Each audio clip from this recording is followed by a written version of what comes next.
জানেন কি কৃষ্ণের ব্যথা কেন রাধার শরীরে দেখা দিত? একবার রাত্রির খাবারের পর রুক্মিণী দেবী শ্রীকৃষ্ণকে ক্ষীর খেতে দিয়েছিলেন।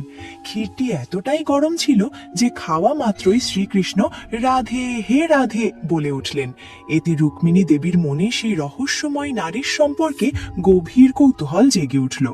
রুক্মিণী দেবী সঙ্গে সঙ্গে শ্রীকৃষ্ণকে জিজ্ঞাসা করলেন, প্রভু, আমি তো আপনার স্ত্রী, আমি আপনাকে এত যত্ন করি, এত সেবা করি, তবুও আপনি সবসময় রাধার নামে কেন নেন? কৃষ্ণ মৃদু হেসে বললেন, এর উত্তর পেতে হলে তোমাকে একবার রাধার সঙ্গে দেখা করতে হবে।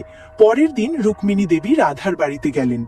মহলে প্রবেশ করতেই তিনি দেখলেন এক অপূর্ব সুন্দরী নারী। তাকে রাধারানী ভেবে তিনি প্রণাম করলেন, কিন্তু সেই নারী বললেন, আমি রাধারানী নই, আমি তার সামান্য দাসী। তিনি আরো বললেন, রাধারানীর দর্শন পেতে হলে আপনাকে আরো 7টি দরজা অতিক্রম করতে হবে। এই কথা শুনে রুক্মিণী দেবী বিস্ময়ে হতবাক হয়ে গেলেন। তিনি ভাবলেন, একজন সামান্য দাসী যদি এত সুন্দর হন, তবে রাধারানী কতটাই না অপরূপ হবেন। এই ভাবনা নিয়ে তিনি একে একে দরজা পেরিয়ে এগিয়ে গেলেন। শেষ দরজাটি পার করতেই তিনি রাধারানীকে দেখলেন। কি অপূর্ব তার রূপ! মুখমণ্ডল যেন আলোর মতো উজ্জ্বল। কিন্তু হঠাৎ রুক্মিণীর চোখ পড়ল রাধারানীর শরীরের দিকে। তিনি দেখলেন তার সারা শরীর জুড়ে ঘায়ের চিহ্ন। বিস্মিত হয়ে রুক্মিণী দেবী এর কারণ জানতে চাইলে রাধারানী শান্ত কণ্ঠে বললেন, গতকাল তুমি কৃষ্ণকে যে গরম ক্ষীর দিয়েছিলে, তিনি তা তার হৃদয়ে ধারণ করেছিলেন।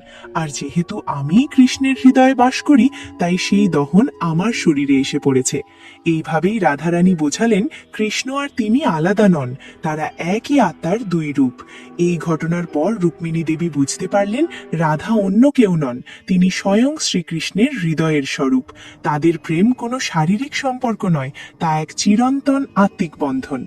যদি সত্যি রাধাকৃষ্ণের ওপর বিশ্বাস থাকে, তাহলে ভিডিওটি লাইক ও সাবস্ক্রাইব করুন আর কমেন্টে লিখুন, জয় রাধাকৃষ্ণ।